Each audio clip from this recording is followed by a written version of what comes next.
Welcome to the slop farm. Enjoy the video. You start by confirming the basics. Make sure your carrier allows tethering and that you have available data.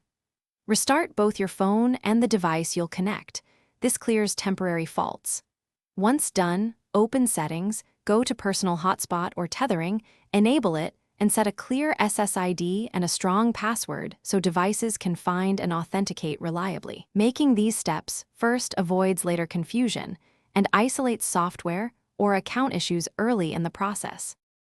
Now focus on the middle steps that often cause failure. On the client, ensure Wi-Fi is enabled and scanning for the hotspot name. Forget and re-add the network if it previously failed. On the phone, confirm the hotspot uses WPA2 or a compatible security mode and that the password matches exactly. Also disable data saver, VPN apps, or battery optimization profiles temporarily, because those can silently block tethering or NAT translation.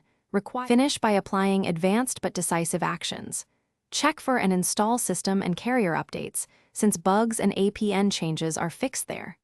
If problems persist, reset network settings to clear corrupted configurations, then reconfigure the hotspot and reconnect clients. As a fallback, try USB tethering or Bluetooth PAN to determine if Wi-Fi broadcasting is the issue.